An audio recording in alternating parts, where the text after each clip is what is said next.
कालू जी, वो नन्ही गौरैया रानो बहुत चहकती है ना। सुबह सुबह उसकी आवाज सुनकर मेरा खून खौलने लगता है। कौ कौ। सब्र करो गोरी, बहुत जल्द उस आम के पेड़ पर उसकी ची ची नहीं, सिर्फ मेरा काव काव गूंजेगा। मैंने इंतजाम कर दिया है। क्या इंतजाम? टर टर। अचानक पानी के अंदर से दो बड़ी उभरी हुई आंखें बाहर निकलती हैं। ये टर टर मेंढक है। टर टर। हुजूर, रानी चींटी की हर खबर मेरे पास है, बस आपके इशारे का इंतजार है। बहुत अच्छे। आज की रात आखिरी सुकून की रात है, क्योंकि कल सुबह इस गांव में वो तबाही आएगी जिसकी कल्पना भी किसी ने नहीं की होगी। काव काव। एक छोटे से गांव में एक आम का पेड़ था, इतना बड़ा, इतना घना कि उसकी छांव में आधा गांव आराम करता था। उसी पेड़ की सबसे ऊंची डाल पर रहती थी रानो, एक नन्ही सी गौरैया। आहा, आज की सुबह तो देखो, बिल्कुल मेरी तरह खूबसूरत। ची ची ची। आज कहाँ जाऊं, क्या करूं? पहले नाश्ता या पहले उड़ान? पेड़ की दूसरी डाल से मिट्ठू तोता रहता है। वो कहता है, रानो, रानो, इतनी सुबह सुबह, सुबह सुबह, थोड़ा सोने दो यार, सोने दो। गांव की उस पुरानी दीवार के पास एक बड़ा मिट्टी का टीला था, चींटियों का पूरा साम्राज्य। उस साम्राज्य की सबसे होशियार और मेहनती चींटी थी रानी चींटी। वो नाम से रानी थी, पर काम में सबसे आगे रहती थी।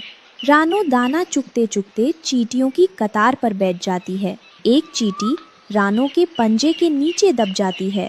रानी जी, एक बड़ी चिड़िया आ गई। अरे, जरा देख के नहीं रख सकते पंजे? हमारी पूरी कतार बिगाड़ दी। अरे बाप रे, तुम बोल सकती हो? इतनी छोटी सी हो और इतनी तेज आवाज। छोटी हूँ तो क्या हुआ, और तुम बड़ी हो तो क्या, जमीन पर जहाँ मर्जी बैठोगी। अरे माफ करो, मुझे पता नहीं था कि यहाँ इतनी व्यस्त सड़क है। मैं रानो हूँ, वो ऊपर आम के पेड़ पर रहती हूँ। और मैं रानी हूँ, यहाँ टीले में रहती हूँ। अगर फिर हमारी कतार तोड़ी तो माफी नहीं मिलेगी। रानो उस दिन तो उड़ गई, लेकिन रानी की वो तेज आंखें और दबंग आवाज उसके दिमाग में अटकी रह गई। इतनी छोटी सी चींटी और इतना हौसला। बरगद का एक पुराना सूखा पेड़, जहाँ कालू और गोरी बैठे हैं।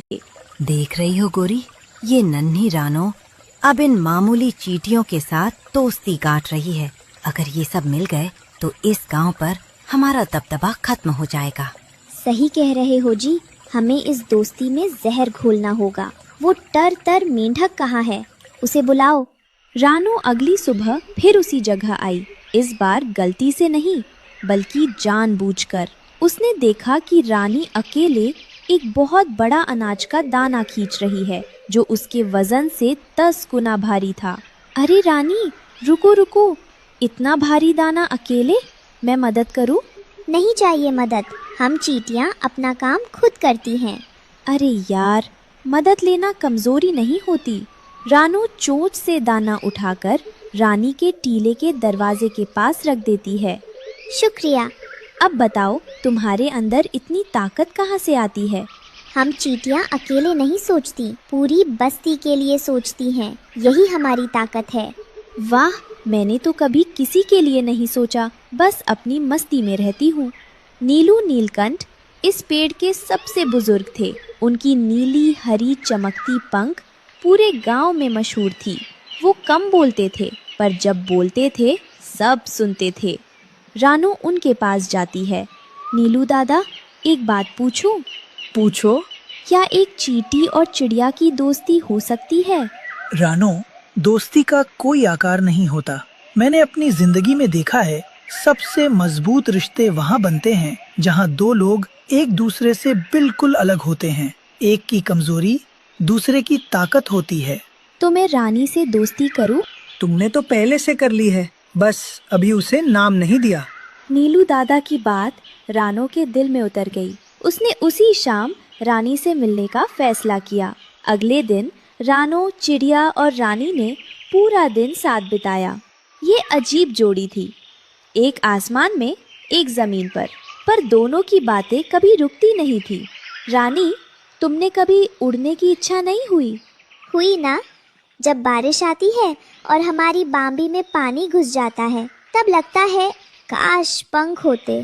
और मुझे लगता है काश मेरे पास तुम्हारी जैसी ताकत होती। इतनी मेहनत, इतना सब्र। हम एक दूसरे की तारीफ कर रहे हैं। हाँ, और ये अच्छा लग रहा है। छोटी बुलबुल ऊपर से गुजरती है और मीठा गाना गाती है। जो अलग हो वो मिले तो बन जाए कुछ खास। दोस्ती की यही तो है सबसे प्यारी बात। अरे रानी जी, कहाँ जा रही हो? अपनी उस दोस्त रानो से मिलने? हाँ, क्यों, क्या हुआ? अरे अभी अभी कालू दादा और गोरी दीदी बात कर रहे थे। रानो कह रही थी कि चींटियां तो बस उसके पैरों की धूल है, वो तो बस बोरियत मिटाने के लिए तुम्हारे पास आती है। क्या रानो ऐसा कह रही थी? यकीन ना आए तो खुद देख लेना। वो आज तुम्हारे पास नहीं आएगी, वो तो कालू दादा के साथ दावत उड़ाने वाली है। रानो चिड़िया अगले दिन रानी से मिलने आती है। रानी चींटी मुंह फेर लेती है। रानी, अरे रानी, क्या हुआ? देख भी नहीं रही? सब देख रही हूँ रानो, बस अब कुछ और देखने की जरूरत नहीं। ये क्या बात हुई? क्या हो गया तुम्हें अचानक? जाओ यहाँ से, और अगर दाना चाहिए तो बाजार से लो, हमारी घर से नहीं। दाना? मैं दाने के लिए कब आई? रानी, क्या हुआ है तुम्हें? मुझे बताओ। रानो आम के पेड़ पर अकेले बैठी थी और आंखें भरी हुई तभी छोटी बुलबुल पास आती है। मैंने क्या किया? मैंने कभी दाने के लिए रानी से दोस्ती नहीं की, फिर उसने ऐसा क्यों कहा? रानो, रो मत, पहले सोचो ये बात रानी को किसने कही होगी? मतलब? जब दो लोग करीब आते हैं तो कोई न कोई दूरी बनाने की कोशिश करता है। रानो, ये आग किसी और ने लगाई है। गोरी ने ये किया होगा। जाओ सच बोलो, दोस्ती सफाई मांगती है, दूरी नहीं। छोटी बुलबुल की बात सुनकर रानो के पंखों में एक नई ताकत आई। वो सीधे रानी चींटी के पास जाने का फैसला कर चुकी थी। रानो बेटा, आ जाओ। माँ जी, रानी मुझसे नाराज है, पर मैंने कुछ नहीं किया। वो एक कोवी आई थी, गोरी, उसने कुछ कहा होगा। रानी चींटी अंदर से सुन रही होती है।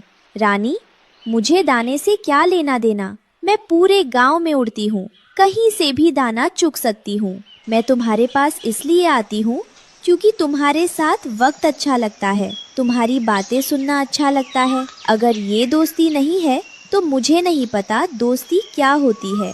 कुछ देर बाद रानी चींटी बाहर आती है।